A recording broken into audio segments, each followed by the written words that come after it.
Hi everyone. Well, it's January, which means it's Scots Language Month in school, and Mary's put on her finest tartan outfit for the occasion. So to continue with the Scottish theme, the primary 6-7s are going to try out some Scottish recipes, and their first choice was shortbread. So I've put up the recipe. If you get everything ready, wash your hands and then we'll start. To begin with, turn your oven on. Mine's on 150 because it's a fan oven, but if you've got gas, it'll be on number 3. And get your trays ready. If you've got a couple of bacon trays, if you have some bacon paper, if you cut a square of bacon paper, it helps for the biscuits not to stick. If you haven't got bacon paper, that's okay. We would just put some oil on the tray. Just rub some on the tray like that. And I find a wee sprinkle of flour, not too much, just helps stopping them from sticking. So in a large bowl, you want plain flour this time, not self-raising flour. And you want 225 grams of plain flour.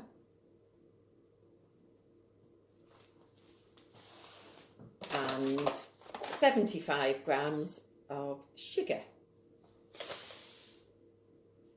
which isn't too much.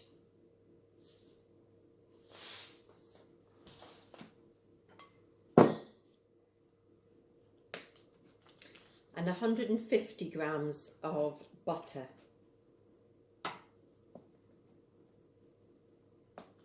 Which is probably about half a block.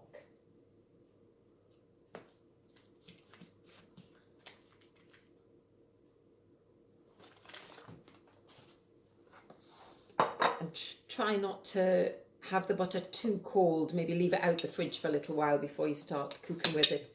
And just cut it up into some squares before putting it into the dry mixture.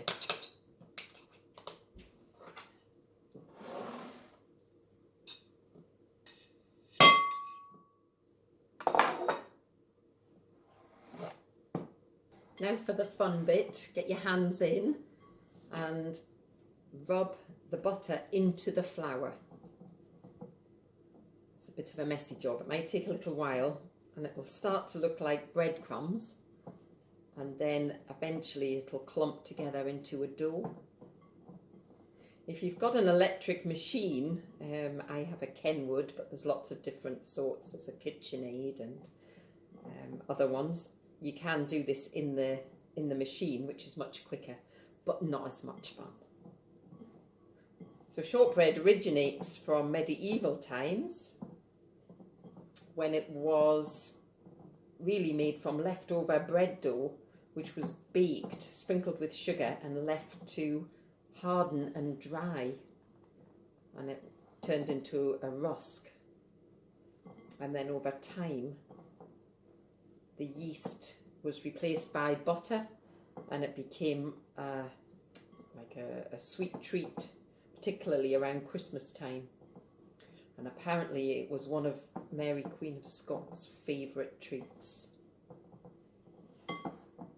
You can add different flavours into your shortbread as well. Caraway seeds are apparently quite nice. I haven't tried that.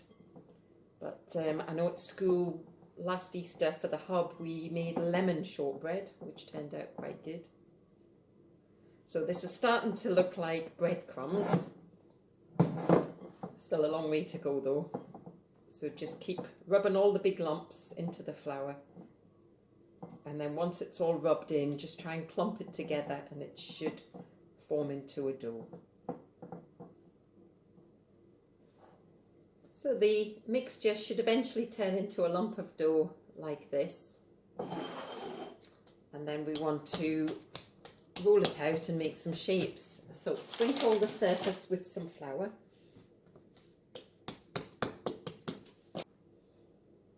Hopefully you've got a rolling pin. If not, just push it down flat. Now, don't make it too thin because it's got a lot of butter in, so it can burn easily.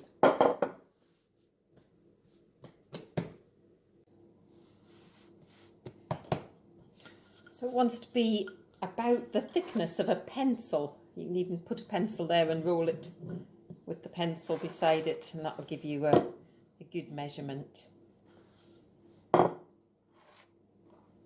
And for the shapes, there's various shapes we can use. Whatever you've got around the house, really. You probably have something like this, which is a scone cutter. So you can make a scone shape, just a round. If you haven't got that, then a coffee jar lid also would work. You could get some interesting shapes. That's quite a nice shape, that one. I've got a gingerbread man. Could also have a shortbread gingerbread person, and a star for leftover from Christmas.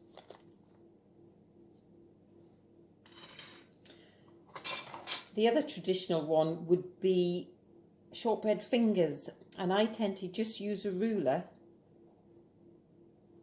and just a round-ended knife, and just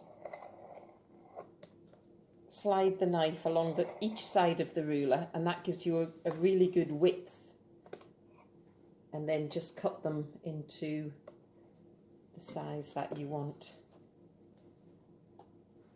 And they're really quite neat when they're like that.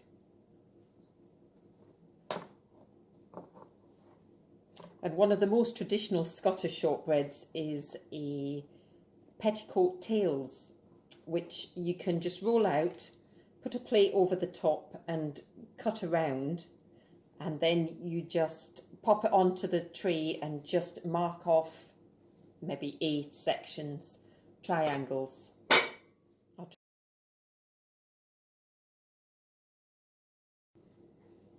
Once you've cut out the first batch of shapes, just roll the mixture back up and repeat more shapes, and just keep doing that until you've used it all up. You could even cut out your own shapes. You could make some, I don't know, Scottish themed shapes, a thistle or a flag. I'll look forward to seeing some of your biscuits at the end.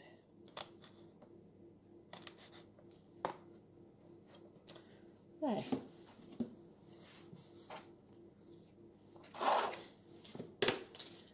Now, once you've got your biscuits all cut out, if you just gently put the fork in, not necessarily all the way through, just like that, that makes them look very professional, like the bought ones in the shop.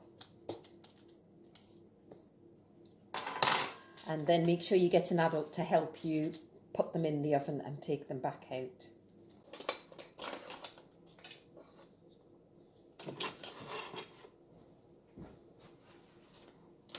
So that's the shortbread out of the oven. These took 25 minutes. I did check them after 20, but they weren't quite ready. Once they're out the oven, if you get some sugar, caster sugar's best, but I don't buy caster sugar, so I'm just using the normal granulated sugar. And just sprinkle some, don't go mad, sprinkle some over the top of the biscuits while they're warm, and then it sticks. Oh, it smells delicious.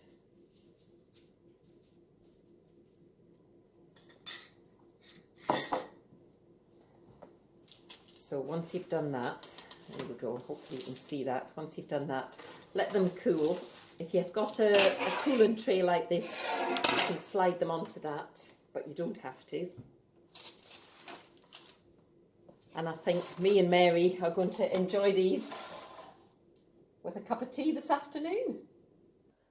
I hope you all enjoy your cooking session, and please don't worry if it doesn't work out exactly right, it'll still taste lovely. So me and Mary are just going to enjoy a cup of tea and the biscuits, and we shall see you next time. Lovely. What do you think, Mary? That is sheer heaven on a plate. I could eat all that in one go.